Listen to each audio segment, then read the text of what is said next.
اعوذ باللہ من الشیطان الرجیم بسم اللہ الرحمن الرحیم یا ایھا النبی اتق اللہ، اے نبی اللہ کا تقوی اختیار کیجئے، ولا تطع الکافرین والمنافقین، اور کافروں اور منافقوں کی باتیں نہ مانیے۔ میں آپ کو عرض کر اطاعت امر صرف حکم دینے کو نہیں کہتے بلکہ مشورے کو بھی کہتے ہیں، اور اطاعت صرف کسی کا حکم ماننے کو نہیں کہتے، کسی کی بات کو وزن دینا،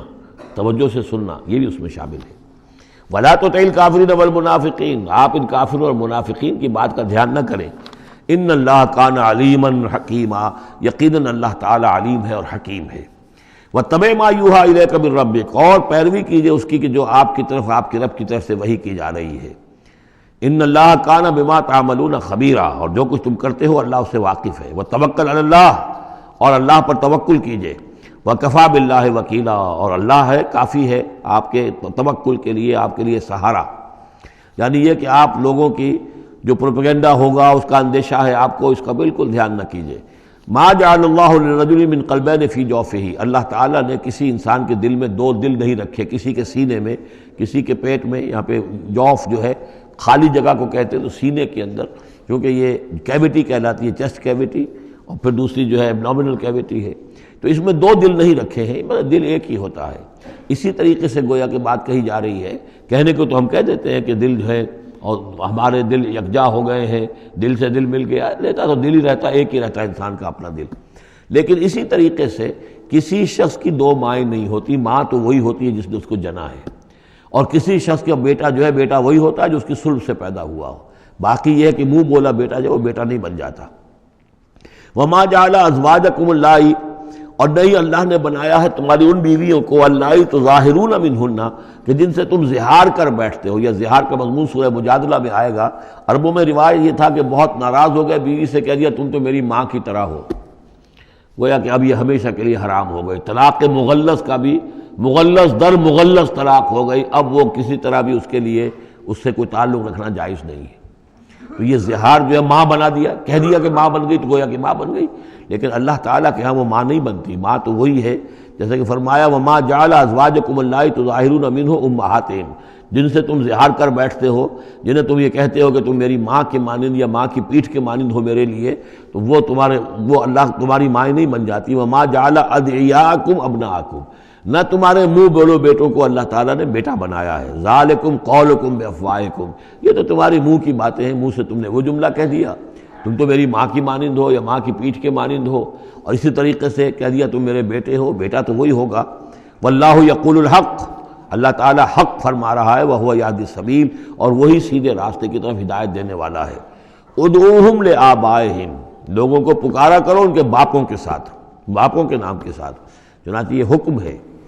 اگر آپ نے کسی کو لے لیا ہے، کوئی اپنے بھتیجے کو، بھانجے کو، آپ کے ہاں اولاد نہیں ہے، تو بہت سے مسائل آ جاتے ہیں، لوگ کہتے ہیں کہ میں اپنا نام لکھوا دوں اس کے باپ کی جگہ تاکہ اس کو پتہ نہ چلے، چھوٹے سے بچے کو لے آئے تو اب وہ کیا کہے گا کہ یہ میرے اصل والدین نہیں ہیں، میرے والدین تو وہ تھے، بڑا ہو کر معلوم ہوگا۔ تو ایک یہ سمجھیے کہ سائیکولوجیکل شوق جو پہنچتا ہے، اس سے بچانے کے لیے بعض لوگ سوچتے ہیں کہ ہم اپنا ہی نام درج کروا دیں وہاں پر، اور اس کا نام ولدیت اسی کے، لیکن نہیں، یہ حرام مطلق ہے۔ قرآن مجید کا یہ صاف حکم ہے، قول یہ ادعوہم لآبائہم، ان کو پکارو ان کے نام، ان کے باپوں کے نام کے حوالے سے۔ اسی لیے پہلے حضرت زید کو لوگ کہتے تھے زید ابن محمد، اس لیے کہ حضور نے انہیں اپنا بنایا ہوا تھا متبنہ، اور منہ بولا بیٹا۔ یہ آیتیں جب نازل ہوئیں تو پھر اب وہ رہ گئے زید ابن حارثہ، دوبارہ وہ زید ابن محمد اب نہیں رہے۔ ادعوہم لآبائہم هو اقسط عند اللہ، یہی زیادہ مبنی بر انصاف ہے اللہ کے نزدیک۔ فإن لم تعلموا آباءهم فإخوانكم في الدین، اور اگر تم جانتے نہیں ان کے باپ کو، کہیں کوئی بچہ جو ہے، چھوٹا سا بچہ کہیں مل گیا ہے، معلوم نہیں، نہ اس کو ہوش تھا، ایسا ہوا ہے پارٹیشن کے وقت بہت ہوا ہے، پوری گاڑی جو ہے آ رہی تھی، سب کے سب جو ہے وہ قتل کر دیے گئے، کوئی بچہ کہیں پر زندہ مل گیا ہے، اور ایسے لوگ، ان سے ملاقات بھی ہوئی ہے ایک صاحب سے لاہور میں، اب ان کو کسی نے لے کر پال لیا ہے، ٹھیک ہے، لیکن یہ کہ اگر اب معلوم نہیں کہ ان کے باپ کا نام کیا ہے، کوئی نہیں جانتا، نہیں ہے، اگر تم اس کے باپ کا نام نہیں جانتے، فَإِن لَمْ تَعْلَمُوا آبَاءَهُمْ فَإِخْوَانُكُمْ فِي الدِّينِ وَمَوَالِيكُمْ، وہ تمہارے دینی بھائی شمار ہوں گے، اور وہ تمہارے رفیق ہیں، تمہارے موالی ہیں۔ وَلَيْسَ عَلَيْكُمْ جُنَاحٌ فِيمَا أَخْطَأْتُمْ بِهِ، لیکن جو کوئی تم سے اب تک کوئی غلطی ہو گئی ہے یا غلطی ہو جائے تو اللہ تعالیٰ تمہیں پکڑے گا نہیں، وَلَٰكِن مَا تَعَمَّدَتْ قُلُوبُكُمْ، لیکن جو بھی کچھ تم اپنے دلوں سے پورے ارادے کے ساتھ کرو گے تو اس پر یقیناً اللہ تعالیٰ جو ہے حساب لے گا۔ وَكَانَ اللَّهُ غَفُورًا رَحِيمًا، اور یقیناً اللہ غفور الرحیم ہے، بخشنے والا اور مہربان۔ النبی اولیٰ بالمؤمنین من انفسہم، یقیناً نبی جو ہے اہل ایمان کے لیے ان کی اپنی جانوں سے زیادہ محبوب ہونا چاہیے، زیادہ جو ہے حقدار ہے کہ وہ اپنی جانوں سے زیادہ حضور کی جان کی فکر کریں، حضور کی جان سے محبت رکھیں۔ وَأَزْوَاجُهُ أُمَّهَاتُهُمْ، اس میں یہ ہے کہ یہاں پر یوں سمجھیے کہ گویا کہ محذوف یہ ہے کہ وَهُوَ أَبٌ لَهُمْ، یعنی حضور جو ہے رسول جو ہے وہ ان کے لیے بمنزلہ باپ ہے۔ اس کے لیے ایک حدیث بھی موجود ہے کہ میرا مقام تم سب کے والد کی حیثیت سے، جیسے کہ فرمایا گیا ازواجہ امہاتہم، ابھی آ رہا ہے کہ اس کی جو بیویاں ہیں نبی کی وہ تمام مسلمانوں کی مائیں ہیں۔ اسی لیے ہم ام المومنین حضرت عائشہ، ام المومنین حضرت خدیجہ الکبریٰ، ام المومنین حضرت صفیہ، تو یہ تمام جو ہے صفیہ ہیں، تو یہ سب کی سب جو ہے ام المومنین ہیں۔ تو النبی اولیٰ بالمؤمنین من انفسہم وَهُوَ أَبٌ لَهُمْ، ان کے لیے باپ کے درجے میں ہے۔ بلکہ یہ کہ یہ بعض جو ابتدائی قاری تھے وہ تو اس کے ساتھ پڑھتے بھی تھے اس کو، وَأَزْوَاجُهُ أُمَّهَاتُهُم، اور اس کی بیویاں جو ہے وہ ان کی ماؤں کا درجہ رکھتی ہے۔ وَأُولُو الْأَرْحَامِ بَعْضُهُمْ أَوْلَىٰ بِبَعْضٍ فِي كِتَابِ اللَّهِ، باقی یہ ہے کہ جو رحمی رشتے ہیں، جو سگے بہن بھائی ہیں، رحمی جن کے رشتے ہیں، وہ اللہ کی کتاب میں، شریعت میں وہ ایک دوسرے سے قریب تر ہیں۔ یہ الفاظ آ چکے ہیں سورہ انفال کی بھی آخری آیت کہ یہ اپنے بھائیوں کے ساتھ جو بھی بھلا سلوک کرو۔ انصاری اور مہاجر بھائی بن گئے تھے، انہوں نے اپنی زندگی میں اپنے گھر تقسیم کر دیے یا اپنی دکانیں تقسیم کر دی، وہ ٹھیک ہے۔ زندگی میں جو بھی تم چاہو، الا ان تفعلوا الی اولیاءکم، تم اپنے بندوں کے ساتھ جو خیر بھی کرنا چاہو اپنے بھائیوں اور دوستوں کے ساتھ کرو، لیکن وراثت میں ظاہر بات ہے منہ بولے بھائی کا کوئی حصہ نہیں، منہ بولا بیٹے کا کوئی حصہ نہیں۔ اور وہ جو بنا دیے گئے تھے انصاری اور مہاجر آپس میں بھائی، وہ بھائی چارہ جو ہے وہ بھی وراثت کے اندر نہیں چلے گا۔ وراثت جو ہے وہ تو جو اصل رحمی رشتے ہیں انہی میں ہے۔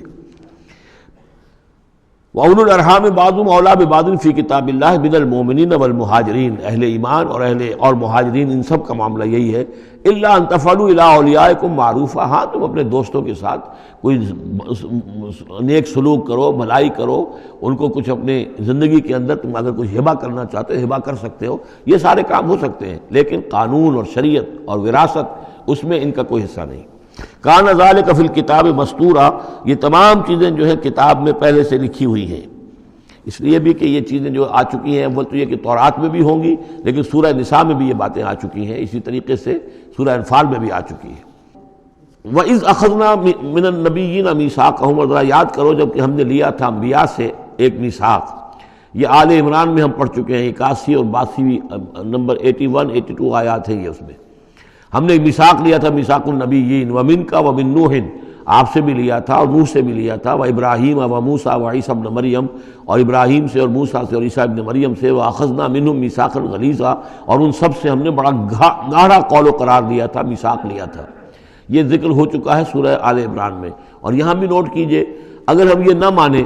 کہ یہ ارواح کا معاملہ ایک علیحدہ وجود ہے اور یہ پہلے پیدا کر دیے گئے تھے، تو میثاق کب لیا گیا؟ ان سب کو کیسے جمع کیا گیا؟ وہ تو ایک میثاق الست جو ہے تمام ارواح سے لیا گیا، الست بربکم، پھر ان میں سے جو وہ تھے جنہیں نبوت ملنے والی تھی، روح محمدی بھی موجود تھی اور روح ابراہیم بھی تھی، روح عیسیٰ بھی تھی، یہ ساری ارواح تھی، ان سے پھر ایک ایڈیشنل جو میثاق لیا گیا۔ وہ ظاہر بات ہے کہ جب تک کہ آپ روحانی وجود کا علیحدہ سے ہونا اس کو تسلیم نہیں کرتے تو قرآن مجید کے یہ سارے مضامین جو ہیں پھر کہیں گے استعارہ ہے، تو استعارہ رہ جائے گا، پھر کوئی حقیقت ثابت نہیں رہے گی۔ لِيَسْأَلَ الصَّادِقِينَ عَنْ صِدْقِهِمْ، تاکہ اللہ تعالیٰ پوچھ لے سچوں سے ان کے سچ کے بارے میں، اور گویا کہ آگے محذوف ہے وَالْكَاذِبِينَ مِنْ كِذْبِهِمْ، اور جو جھوٹے ہیں ان سے ان کے جھوٹ کے بارے میں سوال کر لے، تاکہ اللہ تعالیٰ پوری طرح پوچھ گچھ کر لے سچوں سے ان کے سچ کے بارے میں۔ وَعَدَّ لِلْكَافِرِينَ عَذَابًا أَلِيمًا، اور یقیناً اس نے کافروں کے لیے ایک بہت دردناک عذاب تیار کیا ہوا ہے۔ یہ پہلا رکوع یہاں پر ختم ہو گیا، یہ 8 آیات کا ہے۔ اس کے بعد اب یہ مضمون چلے گا 2 رکوعوں کے بعد چل کر، دوسرے تیسرے کے بعد چوتھے رکوع کے ساتھ۔